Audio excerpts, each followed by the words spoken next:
semuanya. Saya Koji Albas, saya dari kelas MN21I. Di sini saya akan menjelaskan tentang konsep dasar Pancasila. Yang pertama, Pancasila sebagai ideologi negara. Ideologi umumnya dirumuskan dari keyakinan dan pandangan hidup, baik yang bersumber dari ajaran agama maupun falsafah hidup. Ideologi biasanya bersifat umum dan universal, artinya berlaku bagi manusia di mana saja. Ideologi berdasarkan falsafah hidup biasanya berlaku untuk partai politik, kelas masyarakat, atau bangsa bersangkutan.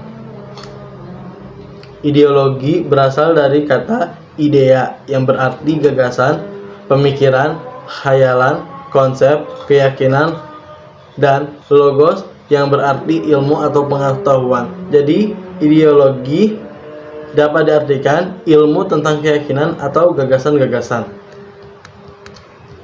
Ideologi bangsa adalah sesuatu yang berfungsi sebagai pegangan hidup dan petunjuk semua kegiatan hidup dan penghidupan suatu bangsa di berbagai aspek kehidupan masyarakat dan bangsa. Ideologi merupakan kesepakatan bangsa yang dijiwai dan merupakan pancaran dari kehidupan bangsa yang bersangkutan. Karena tanpa kesepakatan bersama, mustahil tujuan mengubah harapan atau cita-cita negara menjadi kenyataan. Dapat dikatakan bahwa ideologi mencakup pandangan hidup yang disertai dengan cara-cara digunakan untuk mencapai tujuan dan cita-cita, dan sudah menjadi milik kelompok atau bangsa tertentu. Dalam ideologi terkandung 3 komponen dasar, yaitu keyakinan hidup, yaitu konsepsi yang menyeluruh tentang kehidupan dan alam semesta. Konsepsi ini keyakinan dasar atau menyangkut hakikat diri pribadi, hubungan diri pribadi dengan sesama, dan hubungan pribadi dengan Tuhan. Kedua, tujuan hidup, yaitu konsepsi tentang cita-cita hidup yang diinginkan. Yang ketiga, cara-cara yang dipilih untuk mencapai tujuan hidup, termasuk juga di dalamnya berbagai macam industri, lembaga, program aksi, dan sebagainya. Pancasila telah memenuhi unsur-unsur tersebut sehingga Pancasila dikatakan sebagai suatu ideologi. Unsur keyakinan hidup dan Pancasila tercermin pada sila ketuhanan yang Maha Esa, kemanusiaan yang adil dan beradab, persatuan Indonesia. Bangsa Indonesia merumuskan tujuan hidup dalam sila kelima, yaitu keadilan sosial bagi seluruh rakyat Indonesia. Tujuan hidup yang sangat mulia tentunya harus menjuangkan dengan segala pengorbanan dan cara-cara yang efektif. Cara-cara yang digunakan untuk mewujudkan sila kelima adalah melalui sila kerakyatan yang dipimpin oleh hikmat kebijaksanaan dalam permusyawaratan perwakilan. Dalam sila inilah tercermin makna demokrasi dengan prinsip demokrasi. Tujuan hidup bangsa dan negara akan berusaha yang diwujudkan. Tujuan bangsa Indonesia merumuskan Pancasila adalah untuk dipergunakan sebagai dasar negara Republik Indonesia. Pancasila sebagai dasar negara digali dari pandangan hidup bangsa Indonesia. Oleh karena itu, Pancasila mempunyai kedua pengertian pokok, yaitu sebagai dasar negara dan pandangan hidup bangsa Indonesia. Oke, yang kedua adalah Pancasila sebagai dasar negara Republik Indonesia. Dasar negara dapat berupa falsafah yang dapat merangkum dan dapat menyimpulkan pandangan hidup, nilai-nilai, dan cita-cita bangsa dan negara Indonesia. Dasar negara merupakan fondasi atau landasan yang kuat dan kokoh, serta tahan terhadap segala gangguan, hambatan, dan rintangan, baik dari dalam maupun dari luar. Dengan fondasi yang kuat dan kokoh itu, di atasnya didirikan bangunan negara Republik Indonesia yang mewujudkan suatu masyarakat yang adil dan makmur. Tujuan dirumuskannya Pancasila oleh para pendiri negara adalah sebagai dasar negara Republik Indonesia. Hal ini sesuai dengan apa yang dikatakan oleh Rajiman Widyaningrat bahwa hakikat Pancasila adalah sebagai dasar negara. Demikian pula Muhammad Yamin dan Mr. Supomo menyebutkan perlu adanya dasar negara Indonesia yang merdeka, yaitu Pancasila.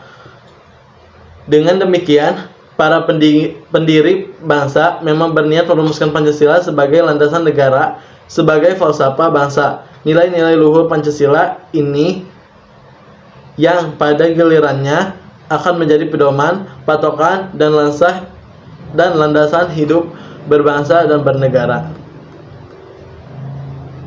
Pancasila sebagai dasar negara berarti Pancasila menjadi landasan atau pedoman dalam penyelenggaraan negara. Dengan demikian, Pancasila menjadi dasar dan tonggak bagi segala peraturan perundang-undangan negara, serta berbagai peraturan yang lain mengatur berbagai bidang kehidupan, baik politik, ekonomi, sosial, budaya, pendidikan, maupun pertahanan dan keamanan.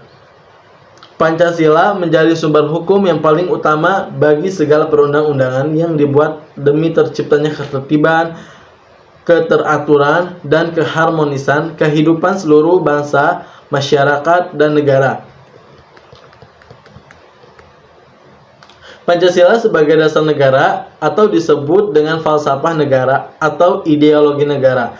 Berarti Pancasila digunakan sebagai dasar dan mengatur pemerintahan negara yang menyelenggarakan negara. Hal ini bahwa konsekuensi segala hal yang ada dalam negara harus taat asas dengan nilai-nilai Pancasila. Begitu pula semua hukum dan peraturan yang berlaku dalam mengatur kehidupan masyarakat dan bernegara harus bersumber dari Pancasila.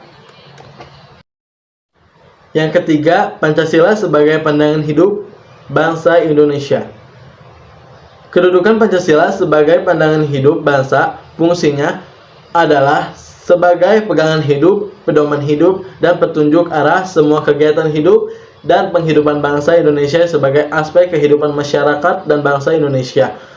Hal ini berarti semua sikap dan perilaku manusia Indonesia harus dijawai merupai pancaran pengalaman sila-sila Pancasila. Pancasila dan implementasinya, konsep dasar Pancasila. Mengapa Pancasila kita harus telah kembali dalam kehidupan kita? Akhir-akhir ini kehidupan berbangsa dan bernegara kita terusik oleh hal-hal yang menyebabkan rasa persatuan kita terganggu. Contohnya, ada anak muda bernama Arif menulis status di Facebook dengan hal-hal yang mengandung sara. Kemudian anggota masyarakat lainnya berpikir perlu untuk membuat petisi, yaitu tidak saling membenci, menyinggung perasaan, harkat, dan martabat manusia sebagai ciptaan Tuhan. Ini adalah salah satu faktor mengapa kita memerlukan Pancasila sebagai dasar dan filosofi bangsa Indonesia. Kita lihat apa yang Arif lakukan tadi adalah salah satu faktor yang melemahkan falsafah hidup bangsa kita yang seakan-akan memudar dan arus globalisasi internasional.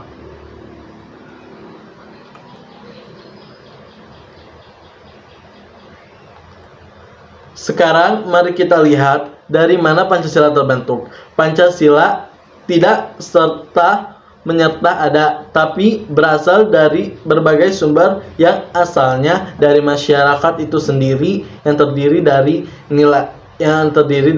yang pertama, nilai-nilai keagamaan yang telah dianut sebelumnya oleh masyarakat Indonesia. Masyarakat kita adalah masyarakat majemuk yang terdiri dari berbagai macam agama. Ada 6 agama yang diakui, yaitu Islam, Kristen Protestan, Kristen Katolik, Hindu, Buddha, dan Konghucu. Yang kedua, bangsa Indonesia memiliki adat dan istiadat yang beragam, terdiri dari 200 suku, bangsa, 17.500 pulau, dan 34 provinsi dari Sabang hingga Merauke. Budaya juga merupakan salah satu sumber di mana Pancasila diambil dari akar-akar budaya yang hidup sebelum Pancasila ini lahir. Yang ketiga, Pancasila mengambil dari dasar nilai-nilai keagamaan dan adat istiadat yang ada tanpa mengabaikan kesejahteraan masyarakat. Apa pengertian Pancasila? Pancasila, ideologi Pancasila adalah kumpulan nilai atau norma yang meliputi sila-sila Pancasila sebagaimana yang tercantum dalam pembukaan Undang-Undang Dasar 1945 alinea keempat yang ditetapkan pada 8 Agustus 1945. Jadi Pancasila lahir melalui serangkaian proses yang cukup panjang. Menjelaskan penyebab melemahnya pengalaman Pancasila. Faktor internal. Pertama, pemahaman dan pengalaman nilai-nilai Pancasila dan ajaran agama yang sempit, serta lunturnya penghargaan terhadap kemajemukan. Yang kedua, terjadi ketidakadilan dalam bidang pembangunan, ekonomi, sosial, politik, dan hukum di pusat dan di daerah. Yang ketiga, globalisasi yang membawa persaingan. Yang keempat, kuatnya pengaruh budaya asing dan kurangnya sarana teknologi industri yang merumuskan kebijakan negara. Jadi itu saja yang saya bisa jelaskan mengenai konsep dasar Pancasila ini. Sekian, terima kasih.